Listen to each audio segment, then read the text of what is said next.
Bueno. ¿De qué quiere que hablemos? Vamos para Oriente, por favor, para algún lugar donde haya príncipes y gente que se dedica a pensar en esas cosas del futuro mejor. Por ejemplo, Siddhartha, qué sé yo, alguno de esos. ¿Le gusta Siddhartha? me gusta. Siddhartha Gautama, dice usted. ¿Y cuál otro? ¿No va a ser el de Germán pibe de Hesse? Gautama. El Buda. La biografía del Buda empieza en el cielo, que es donde terminan las biografías de algunos otros. El Bodhisattva, que significa el que llegará a ser el Buda, está en el cielo, en el cuarto cielo, para ser más precisos, y ha logrado por méritos acumulados en infinitas generaciones, toda vez que el budismo implica la creencia en la transmigración, nacer ahí donde los dioses, nacer en el cuarto cielo. Mira desde lo alto el Bodhisattva y elige el siglo, el continente, el reino y la casta, ya que estamos en la India, en que renacerá para ser el Buda y salvar a los hombres. Elige a su madre, lo cual es un privilegio impar. Sí. La madre es la mujer de Suddhodana, que es rey de Kapilavastu. Se llama Maya. ¿Qué tal Maya? Y la madre tiene un sueño. Sueña que un elefante blanco con cabeza roja y con 6 colmillos le ingresa por un costado, lo cual no es poco soñar. Y pues un buen día, bueno, los dioses le instalan dentro de la madre una especie de palacio donde reside el Buda. Palacio pequeño si se quiere, pero palacio al fin. Nace por el flanco de su madre, de la madre de él, no de la suya Doria. No, por supuesto. Y al nacer da 7 pasos y exclama con voz de león lo siguiente: soy el primero y el mejor, como si fuera la revista El Gráfico. Está bien eso, ¿eh? Este es mi último nacimiento. Vengo a dar término al dolor, a la enfermedad y a la muerte. Y acá quiero hacer una confesión. Yo trabajaba como redactor publicitario en la revista El Gráfico hace unos años. Y el eslogan ese, dije inventarlo yo. En realidad no estaba haciendo otra cosa que repetir unas palabras de Siddhartha Gautama. De manera que el eslogan del Gráfico es de Buda. Esto explica casi todo, mire. Aunque me lo pagaron a mí. Claro. Esta es una confesión que hago muchos años después. No es verdad. No es verdad. Bueno, 2 nubes aparecen y vierten agua fría y caliente para el baño de la madre y el hijo, como en la casa de Francisco Canaro, donde las canillas estaban con sus iniciales. Claro. O sea, Carlos Fernández. Sí. No.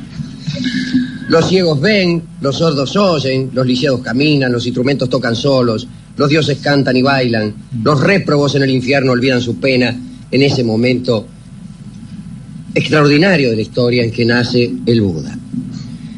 Y en el mismo momento nace su futura mujer, Yasodhara se llama, mire qué nombre. Nace también su cochero, su caballo, su elefante y el árbol a cuya sombra llegará a la liberación. El árbol Bodhi. Le llaman Siddhartha o Gautama o Siddhartha Gautama. Asita, una especie de vidente que había por allí, observa que el niño tiene las marcas del elegido, que son estas: una alta corona orgánica en mitad del cráneo, como si viniera ya coronado, pestañas de buey, 40 dientes muy unidos, 40 dientes. Venía dando 8 de usura.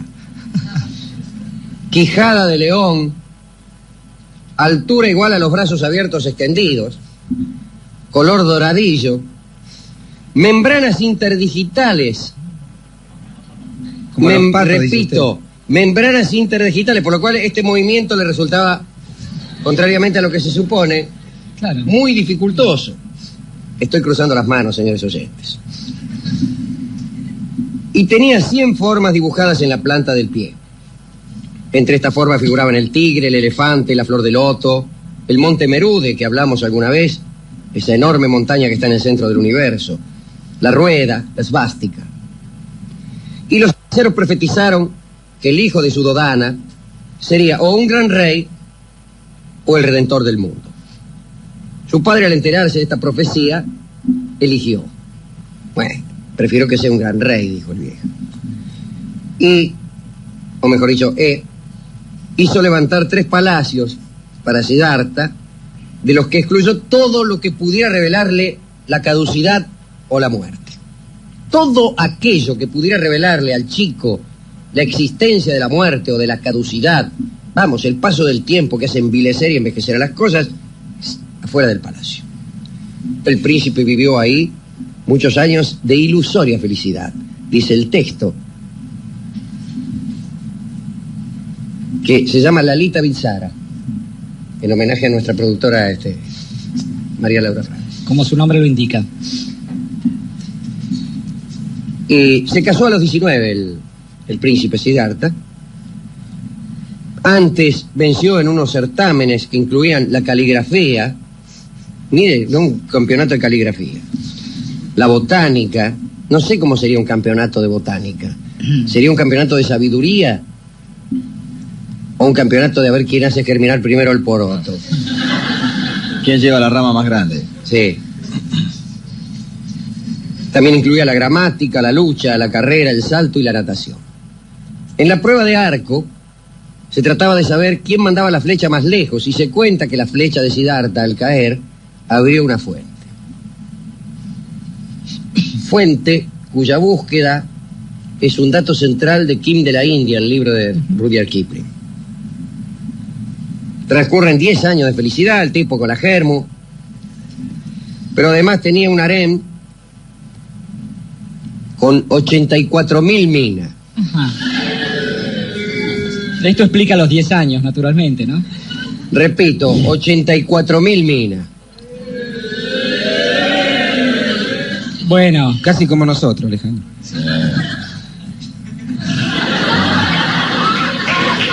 Vos te mandás preso solo.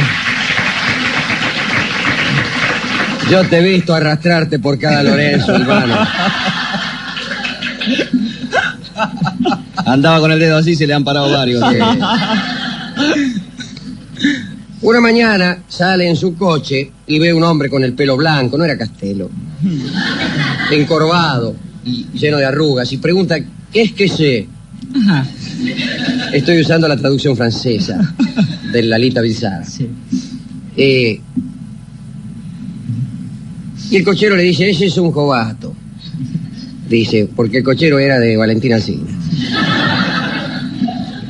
Algún día todos seremos como él. Otro día sale con el mismo cochero, que parece que tenía encima una cierta excomunica, y ve a un hombre al que la lepra devora, y pregunta: ¿qué es eso? Y el cochero le responde: es un enfermo, y nadie está exento de ese peligro, de la enfermedad. Otro día ve un tipo en un féretro, vamos, un finao. Le pregunta al cochero: ¿qué es esto? Y dice: un finao. Todos moriremos. Y otro día sale y ve un monje que no desea vivir ni morir. Pero Siddhartha ve en la cara de ese monje la paz. Y encuentra entonces su vocación. Toma la decisión de renunciar al mundo. Justo en ese momento le anuncian que su mujer ha dado a luz un hijo. Se va a despedir del hijo, pasa primero por el harén, ve las mujeres dormidas, una se babea, la otra tiene el pelo todo revuelto, en fin, le asquean. Dice: las mujeres las consideramos hermosas, pero no son más que fantasmas ilusorios. Entra en el aposento donde está Yasodhara, la mujer, con la mano en la cabeza del niño, y no los toca. Dice Siddhartha, que todavía no era Buda: algún día volveré siendo Buda. El hijo se llamaba Raúl, o algo así. Raulito le decía. Raúl. Ese era el nombre del hijo de Yasodhara, por no decir otra cosa.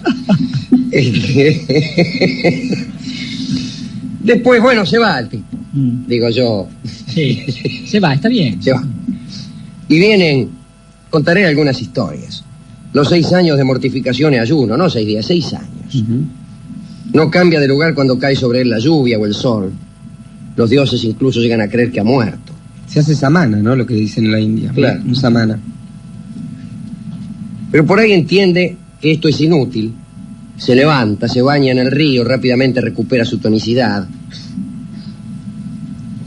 Y ahí el Bodhisattva se sienta a la sombra del árbol del conocimiento. Sí, el árbol Bodhi. Ese mismo árbol del que hablábamos al principio. A pensar. Y resuelve no levantarse hasta haber logrado la iluminación.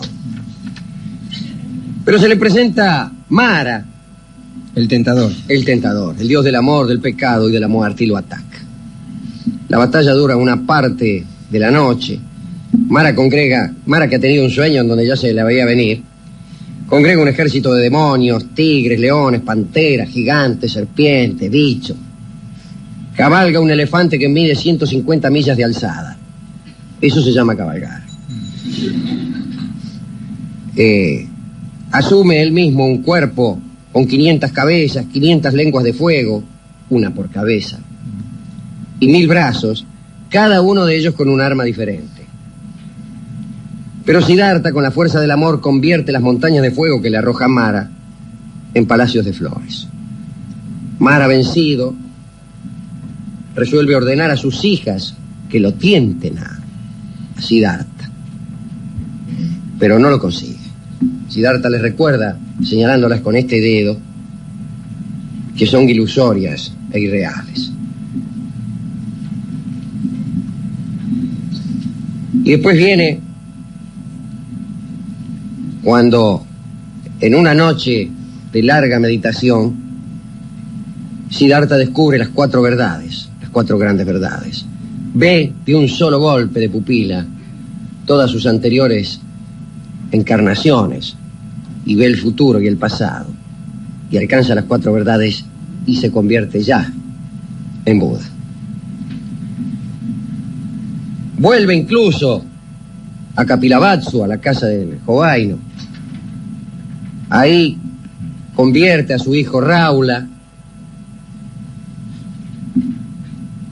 Se encuentra con algunos enemigos.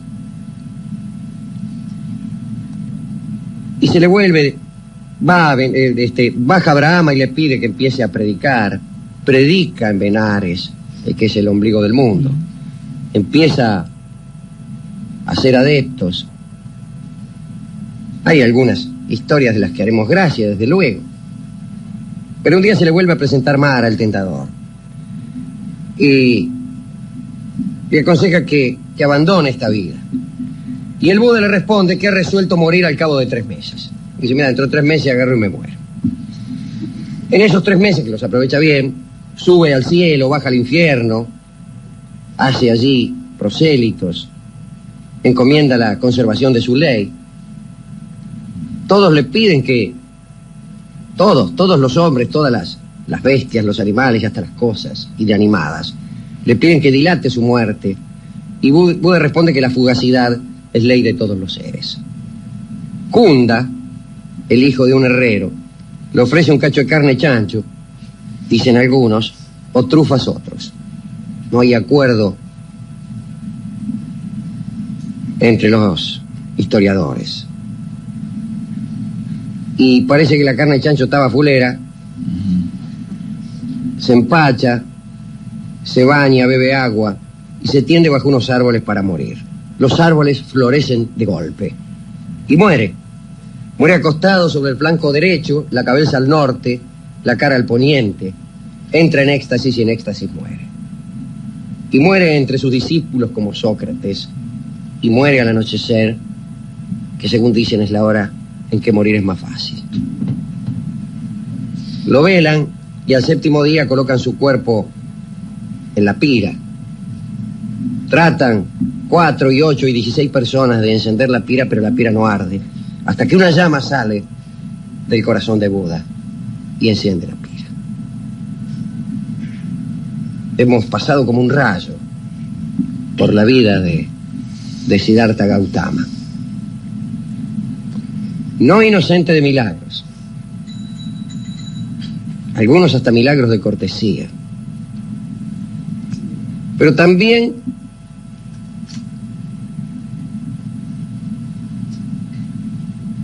censor de los milagros de gusto, por no decir otra cosa. Y dicen que cierta vez un comerciante había puesto en la punta de un palo enjabonado un bol de madera preciosa y ofrecía a quien fuera capaz de trepar a ese palo, pues como premio a ese bol. Los jóvenes trataban de subir al palo, pero no podían. Y hasta que un seguidor de Buda, que había aprendido, por cierto, a hacer milagros, vuela hasta la punta del palo y se queda con el bol de maderas preciosas. Y el Buda lo echa de la congregación porque dice que no es lícito gastar pólvora en Chimán. Y aquel que haga eso no es digno de llevar el manto amarillo, solía decir el Así Buda. es. Y yo creo que es verdad que por ahí es un pecado intentar milagros cuando estos milagros no valen la pena. Háganse los milagros cuando los milagros sirvan para algo. Cuando solamente sirven para hacerse con un bol en una kermese, eso es un pecado enorme. Atención, milagreros que escuchan este programa. Reserven sus milagros para cuando la ocasión lo merezca. ¿A quién dedicarme, pregunto yo, este relámpago de Buda? Yo creo, Alejandro, que efectivamente se torna difícil, sobre todo porque además, y para sumarnos un poco a algunas ideas de Oriente, vamos a ser quizás contradictorios, pero creo que hay dos caminos para la dedicatoria.